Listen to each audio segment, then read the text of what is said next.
Okay, Eric, if you're ready, do you want to take that slide down or? Great.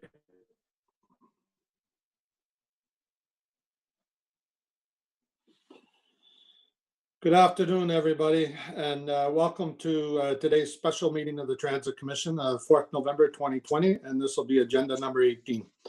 Mr. Clerk, our new clerk, Eric, if I could ask you to do roll call, please, we'll get started.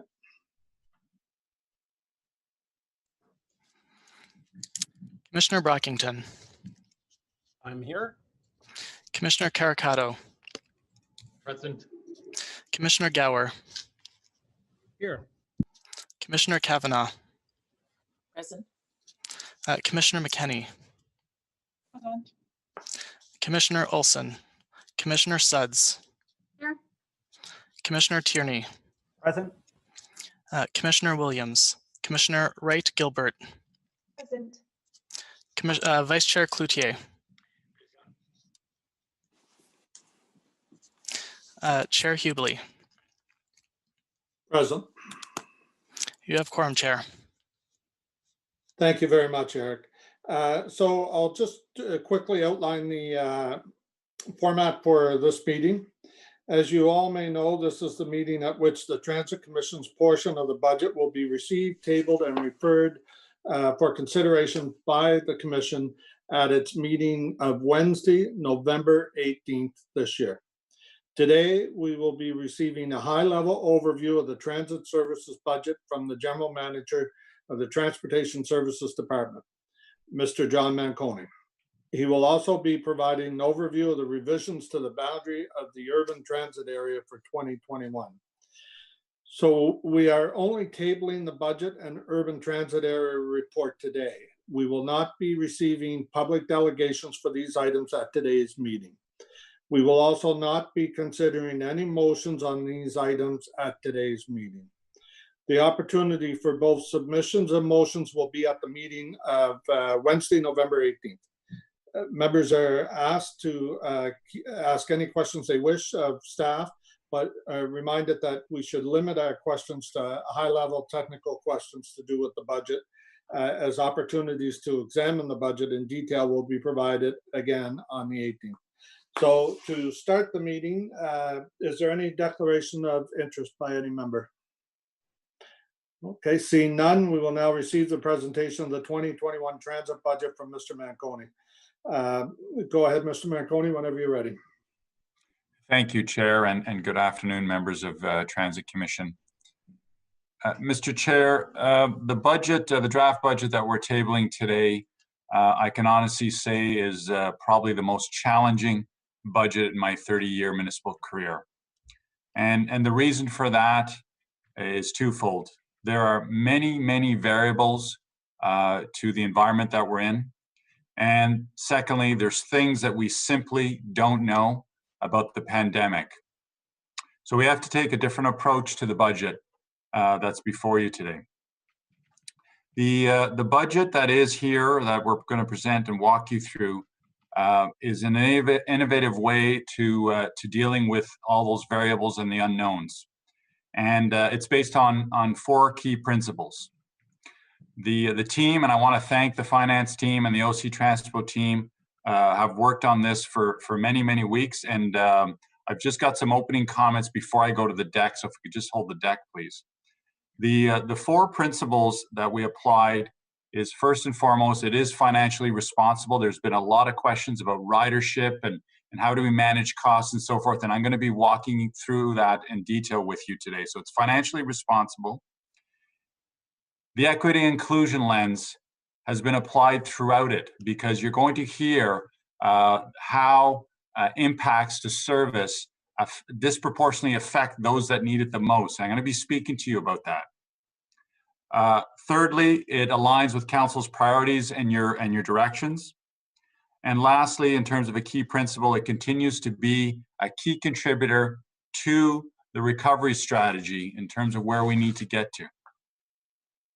Mr. Chair, the overarching theme is ensuring that nobody is stranded. With this draft budget, We ensure that council has room to maneuver and adjust and to change the dynamic environment associated with COVID and the pandemic that is impacting us all. We're going to ensure that those that need our service the most are not negatively impacted by deep service cuts. And lastly, we're going to ensure that we take the long view and not make any decisions that can leave you or our customers stranded in the future and boxed in. So we're taking the long view on everything that we're proposing. One thing, Mr. Chair and members of Transit Commission, that's been made crystal clear during the pandemic is the vital role that public transit plays in the daily lives of everyone in our community. During the pandemic, it's been there for everyone that needed it and continues to need it to get to their places of employment or wherever they need to get to as part of their daily lives and as part of the long-term recovery strategy. You're going to hear shortly that the balanced budget that we're proposing does not contemplate service cuts at this time. I'm going to explain to you how we propose to deliver you a balanced budget that doesn't leave you or our customers stranded.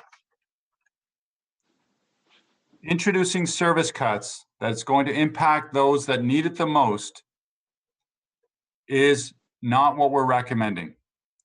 They depend on it for their day-to-day lives, their livelihood and their well-being. Those that are on low income, those that don't have access to a private vehicle or can't afford other modes of transportation, and will hamper your mitigation strategy and recovery strategy, both in dealing with COVID now from social distancing to getting people around and the longer view in terms of recovering. And service cuts will not only just affect those people that need it the most, but it's going to affect business owners whose staff depend on the service and customers who need to get to their places of business. And the types of cuts needed to address the scope and scale of the numbers that I'm going to be sharing with you would be deep cuts that once they're instituted, recovering them and reinstituting them is a lengthy, expensive process. So, Mr. Chair, let me walk you through. I'm going to start on the deck now. I'm going to go to slide number 2. I want to start off with the key inputs, the building blocks of how we put together the strategy that's before you with all those principles. The first is that the 2021, your draft budget is based on ridership at the same level as the 2020 budget. That's 99.4 million rides. I will come back to that towards the end of the presentation to explain how that all squares up and why we're not recommending an adjustment to the ridership forecast at this time. We're also recommending a fare increase of 2.5%, which is consistent with your transit affordability plan for 2021. And as you've heard the mayor and the treasurer speak, we are taking the mayor's direction and freezing community pass for ODCSB recipients and the Equipass fares for people with low incomes at 2019 levels. That's an investment of $185,000. Given the ridership volumes and the financial challenges we're in, I think we can all agree that at this time, it wouldn't be financially prudent to expand service on all modes. So we're not proposing any expansion to our services like we've done typically in the past. Next slide, please. So let's talk about the inputs into the budget in terms of from a monetary perspective. The first bullet on slide 3 gives you the money that's coming into us, which is the transit levy, about $9.5 million. There's the offset of the cancellation of the provincial gas tax, another $5 million. And then there's some assessment growth. So the new money coming in is about $19 million. And that's an important number to present to you. And I'll have a summary slide in a moment on that. We're assuming a fare increase. As you recall, in 2020, you had the fare increase that you froze, and you gave us clear direction, don't reconstitute that fare increase until the LRT system is stable and consistently reliable. And as you heard at the last Transit Commission, we've just started that work. So we're not in that position to say, lift the freeze and implement it. Next slide, please. So what we're proposing is, and just on the solution side of that, before I get to that, a reminder that the fare freeze for the year is part of the RTG claim. So we've put that into our legal claims towards RTG. But in the meantime, we have to recover those $5 million, and because it's a base pressure. And if you don't, that compounds into hundreds and millions of dollars down the road, and it makes your transit affordability initiatives, not just LRT, that's electric buses, that's new service, that's bus shelters, everything, makes that transit affordability, transit affordability plan problematic. So it's a compounding effect. So our proposal is that we fund that from reserves, with a reminder that we are going to try to recollect that back from RTG, and that the 2021 fare increase would take effect January 1st, except for those that are frozen on low-income NODSP recipients. The discretionary spending freeze will continue in 2021 at OC Transpo. It's part of the corporate freeze, and we're continuing to watch all of the bottom lines. Next slide, please. So the challenge we had in developing this budget for you is we only have $19 million coming in. And when we looked at our pressures to sustain where we are, it's about $50 million. So while that slide says base budget adjustments, let me be crystal clear. Those are cuts. And what I want to articulate for you is we need to find $30 million so that we gave you a balanced budget. And the next slide, I'm going to walk through how we found and the proposals that we're recommending be the solutions to that $30 million delta. The first is, you recall, you added 40 buses, extra buses, when we were challenged with all the bus service with the LRT breaking down on a very frequent basis. We're recommending, because of the lower volume, we postpone that. You don't do that right now. You can do that at future years if that demand comes back. That generates about $8 million in savings. We have some staffing requests we need in the safety unit. Rather than impact the operating budget, we will just bridge finance them for now through capital. We've looked at our WSIB claims. We think we can manage that a little bit tighter and see if we can offset that by $3.5 million. We believe the volume is different than what it was when there was concerns about layoffs and so forth. So we believe we can head that in the right direction. Our customer service improvement program will continue, and we're hearing great feedback on our Twitter feeds, on our response to counselors and so forth. It's just with the lower volume, we'll just slow down how we ramp that up. And in terms of continuing with it, we also have the capital budget projects that we're continuing with on tools and resources for that group. That will continue. So we're not proposing to cut down on the para, online booking, or any of those very important initiatives. There's a reduction to contribution to reserves, and I want to thank finance team for identifying that. The next one is $3 million. That's a reduction volume. That hurts no one. None of these actually affect any customers and don't affect you in terms of, again, being stranded politically or from a financial perspective, or our customers being stranded and having an impact to the direct service. So with reduced volume, there's reduced Presto fees and card purchases. Those are costs that we charged, we have to pay to Metrolinx. Volume is down, that generates $3 million in savings. There's a reduced provincial gas tax debt servicing of $2 million, 2.4. And then there's the urban transit area boundary report that the chair spoke about. That's a cleanup exercise that we do periodically that looks at properties that are within the urban boundary that should be paying the transit tax levy. Most of them are development held and so forth. So that you'll see that in the report that's upcoming. And then the last four are our great staff at OC Transpo taking this very seriously. And we're looking for every nickel and dime because, again, we don't want to cut service and hurt our customers and challenge yourselves. So our fleet maintenance group has looked at volume and servicing, licensing, that generates about $2.8 million. IT contracts, again, volume-based, fine-tuning, looking at FTEs. Did we really need to pursue them this year, or could we put them off and manage them through consultants and so forth? So That list there, without cutting service, generates $30 million. Next slide, please. So now I want to talk about COVID costs and impacts. And we're in a dynamic world. And, you know, Wendy and the city manager have been very bright about this in terms of look at COVID costs and don't naturally assume they're there forever, because things could change with vaccine and so forth. It is very, very expensive to clean our buses, facilities, and trains. And by clean, they're cleaning everything. So it's about $13 million in 2021, which we're assuming will, and all indications are, will be funded through the Safe Restart program. And we thank our partners for that. So now we got to talk about ridership. And when we needed to start thinking about the budget, in August, I put together a task team. And I wanted us to start to think about where ridership could end up in 2021. I can tell you that every single week I get from UITP exactly where ridership is around the world for major transit agencies, and the curves all look the same. And they go up and they go down depending on what COVID impacts are and so forth.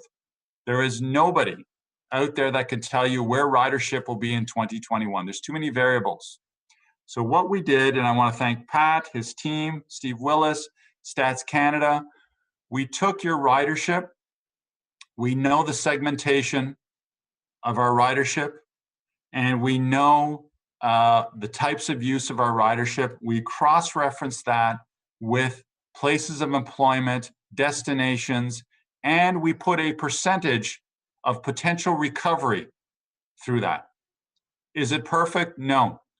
But it's better than what I've been hearing some people are doing. They're just guessing. We didn't want to guess. We wanted to bring some science to this, and we have put together 5 scenarios. We started with the worst case scenario, that ridership is only at 40% in 2021. We're at 30 right now. And we incrementally move up. So the second scenario is 65%. The third scenario is 70%. The fourth is 80%.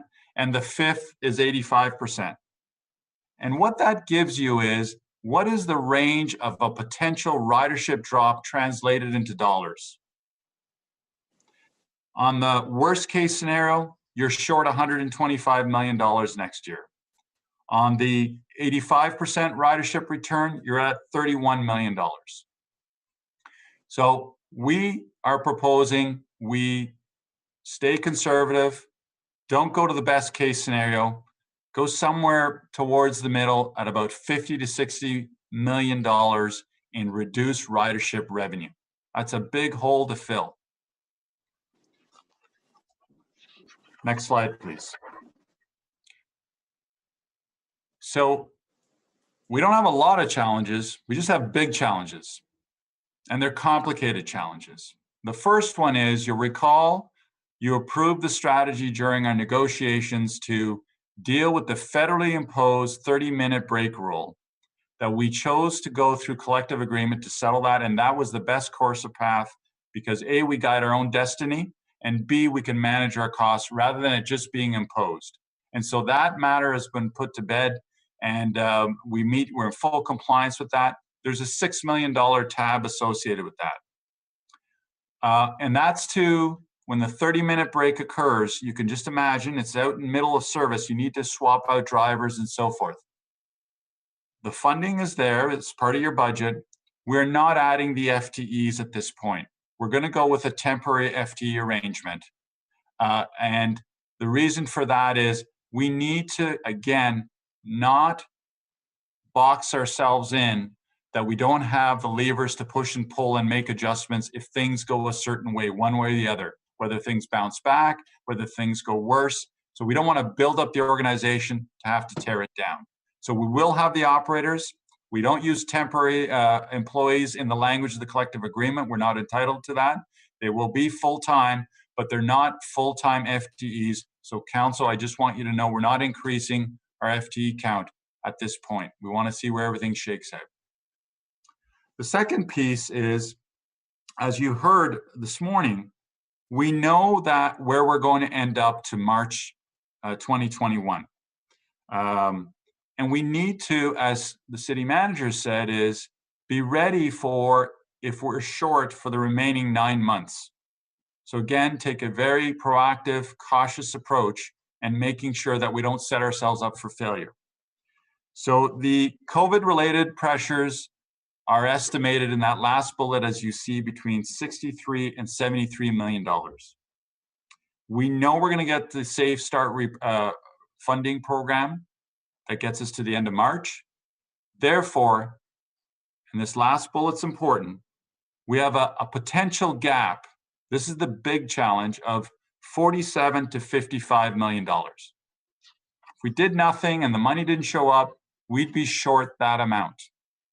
So next slide, please, 9. So thank goodness we've been proactive. You recall that the treasurer brought to you a financial mitigation strategy that we worked on. We've already booked $24 million in deferrals of capital projects. They're not cut. I know some of you were wondering if those were cuts. Those were deferrals. And so what we need is we're short 30 million, 24, another 23 to $30 million to get us to that bottom line. So on the bottom of slide 9, you know the levers that you have. The first bullet is you can cut service. You know, we've said it there on the first bullet, is you can reduce it. You can increase fares more than the 2.5, or you can increase taxes even more. And I don't know for sure, but I'm going to speculate. I don't think those are things that are palatable for anyone right now, and certainly wouldn't be palatable for our customers in terms of, you know, affecting them. So next slide. So we wanted to have a few scenarios ready, and this speaks to, I know at the media scrum, some of the reporters were saying, are you just waiting for the bailouts? We're not. We're being proactive, and we're being financially prudent, and we're taking care of those that need us the most so we don't strand them anywhere. That $47 to $55 million is the gap. And the best case scenario is we just wait and it happens and there's no issue. The backstop to that is Plan B, which is what we're recommending and it's been built into this budget. Plan B is you've got the $24 million that you've already dealt with, the deferrals, and then we would bring to you, and we have, I'm going to give you a sense of the list because I don't want anybody to leave not knowing. I know we got into specifics at our future date, but we need $30 million more. So like your House budget, we looked into the capital and we said, what could we do that doesn't affect our customers negatively and we know doesn't go against council's priorities, whether it's in your business plan, whether it's in the things that we've heard loud and clear in the OC Transpo plan. And back to that theme, don't impact those that depend on this service the most right now, and don't hamper the recovery efforts and the city in terms of where we need to get to. So the $30 million is a very, very short list. And the great news is it doesn't affect our customers. The first tranche is about $13 million. That comes from our fare gates and our fare vending program for stage 2. And the way that's come out is we just finalized the contract negotiations. We know how the milestone payments work out on that. We will adjust those because it's based on the firm pricing we now have from our supplier. And some costs came in a lot lower than we thought. So $13 million, we still get every single feature, open payment, fare gates, fare vending equipment, everything that you see on line 1 and more, because it's even the enhanced model as we did during our press release. So that gets you $13 million. We will adjust our bus refurbishment program. It's a massive program, $20 million. We will reduce that by $4 million. That doesn't impact life cycle on the buses. It's just some resequencing we can do. And again, some of the usage is down a little bit, so we'll take advantage of that. We'll look at, there's some miscellaneous accounts for minor repairs and adjustments to our facilities and garages. Nothing that's life cycle dependent. We can wait for them. Again, no different than your House budget. That's about $1.6 million. Our stage 2 transition cost, We know a lot about what we need to do based on stage 1. We had a healthy budget of over $6 million there. We will shave that down by 1.5 million. There's no direct impact to customers or safety. That's less consultants and just working a little bit differently. Operations management systems, some life cycle on our back offices, $1 million, and some renewal of miscellaneous computer systems, radios, the actual physical assets, another $4.5 million. So that's basically the list. That generates about $30 million, which plugs that last piece and keeps your budget whole. Plan C, next slide, please, is the service cuts. And as you heard the city manager, I don't know if he said it this morning, I know during the media scrum, he talked about being ready that if in the eventuality things get worse or we need to have another plan, we will look at service cuts, but they're not built into this budget and we're not recommending them. And you know, the word stranded, I'm going to say it over and over again. The US, there's a great report that we read that looked at major metropolitan cities, Chicago, Denver, Boston, that are saying, you know, if we look at service cuts, because they're in a financial situation no different than ours, who would that affect and what would that look like? And the categories are people without access to a private vehicle, those with low income, visible minorities, and those that need to get to critical jobs. Massive impacts to those communities. And so on top of all that, once you do the cuts, these would not be instant savings. You would need to wait till the end of next year. The plan would be we would table them for you in June. You'll see the cuts. And again, I'm not going to sugarcoat it. This is not 5-minute reductions. This is not cutting a suburban route. This is wait times getting to 30, 40, 45 minutes. But they'll be ready for you if that's the route that you want to see in the future. We would need to bridge finance them till the end of this year into the new year. And you need to lay off people and get rid of the buses. Then if ridership bounces back, and that's why this is not a recommended approach at this time. If ridership comes back, and it will it come back to the same extent? Nobody knows. To reconstitute those routes, the vehicles, the staff, the logistics is a massive, timely undertaking. So we're just doing our due diligence because I've heard a lot of requests about why aren't we cutting? We're not cutting because of social distancing. We're doing what Dr. Etches has asked you for. We're not cutting because we didn't want to do the short-term moves that other jurisdictions have done. And you can scan the media today. There's overcrowding in some jurisdictions because they laid people off and they have to bring them back in and they've got overcrowded buses and people are complaining. And they're telling their customers, get off the bus and wait for the next route. We're not doing that. We're also taking the long view, the equity inclusion lens that we talk so much about, taking care of those that need it now, will need it in the short term, will need it in the medium term, and will need it as part of our economic recovery. Plays a vital role in terms of what we're doing. But having said that, we have to do the financially prudent and the difficult things that we're paid to do, which is what the city manager has said. Be ready if we need to do service cuts, and if that's where council wants to go, we will have a plan ready in June of this year, coming up for you to see. That is not our recommended approach as part of this budget. Thank you, Chair. That concludes the presentation. Thank you very much, Mr. Manconi. And now we'll turn to questions. Does anybody have any questions of Mr. Manconi? Just a reminder that they should be high level and technical nature. Go ahead, Councillor Kavanagh.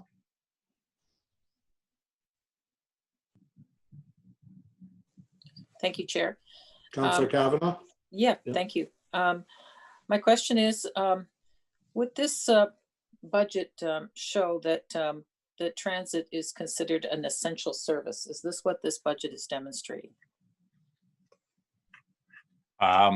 There's the legal definition of it, and we need to be careful with that because there's labor law for that. But Councillor, I would say absolutely yes. The thing that worldwide transit has demonstrated is it is critical to the lifeblood of cities and to the well-being of everyone, and as part of the recovery. Okay, thank you. I would expect that response since when I see the direction you've taken. Thank you.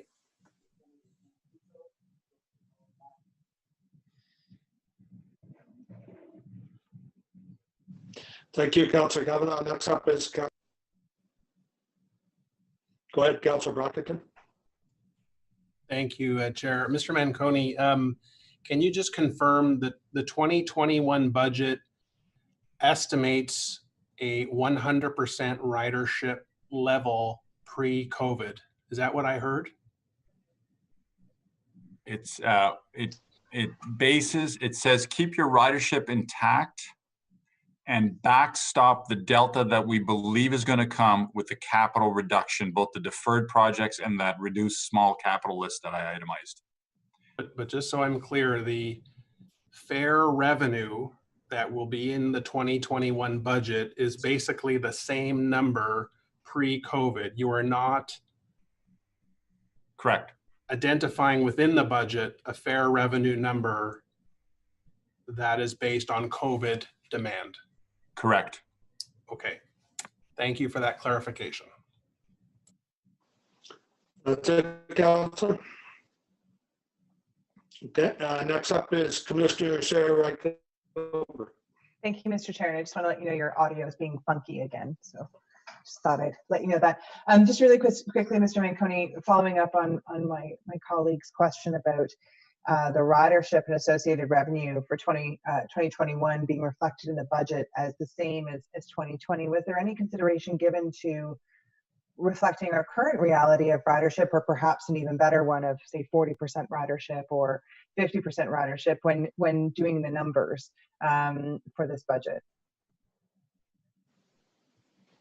Yes, Commissioner, that's the $50 to $60 million delta range. So we're keeping, as Councillor Brockington has said, we're assuming the revenue to stay whole, and that gets plugged by the mitigation measures. But we are assuming that ridership will not be at 100% of where it was pre-COVID. So you start with that, you identify there's going to be a gap, and how do you close that gap? So in essence, we're both saying the same thing. Ridership will be lower in 2021. We've kept the ridership revenue whole. We've segregated the COVID costs, and we've said after all that, what's your potential delta on ridership revenue drop? It's the 50 to 60%, and then you roll it up and mitigate from there. Okay, thank you. I look forward to looking over the budget in detail. Thank you. Thank you, Mr. Chair. Thank you, Commissioner. Okay, and next is Councillor Caroline Meehan. Thank you very much, Chair. Mr. Manconi, has OC Transpo looked at routes that have basically very, very few people on them? Because I know that out here in Barrhaven, we're watching buses rattle through neighborhoods with no one on them. And our park and rides are basically empty. Are you saying there's really no real way to consider cutting some of those routes, or at least eliminating some of the runs in making this budget? Councillor, great question. There is, and here's the challenge. That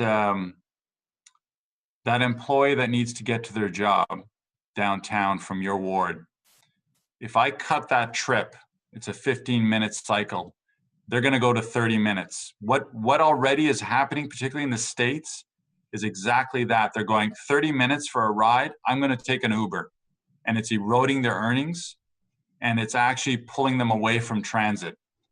The short term, if you want to go there, you go there. What we're really concerned is about once you lose those riders, will they come back? Particularly those that make big decisions, they're going to move, they're going to buy a car, all that stuff.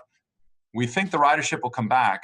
We want to keep them. The challenge right now, when I hear someone say, cut a route, what frequency are you comfortable going to? And doing it on a piecemeal basis is a very difficult task, because we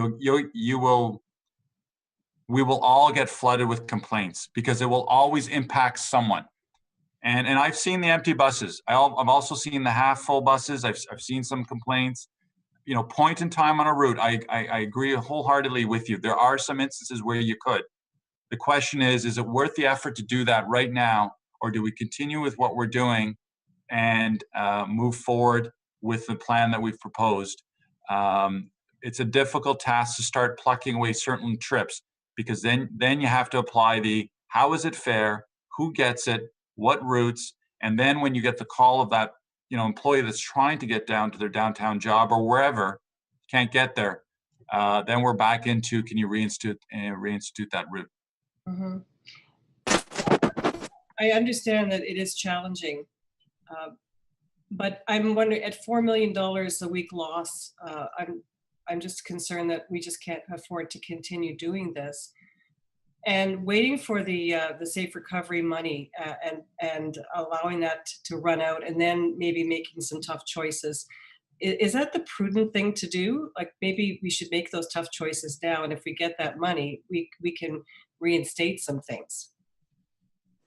Okay, Noah, and maybe it didn't come across the right way, but if this proposal, this budget that's before you, you will make all the decisions, and if the Safe Start program for the remaining 9 months does not come through, the issue is resolved financially because of the deferred capital projects and the $30 million cut list. So you've made those decisions. You will eliminate that capital budget envelope, and you will be made whole for the rest of the year.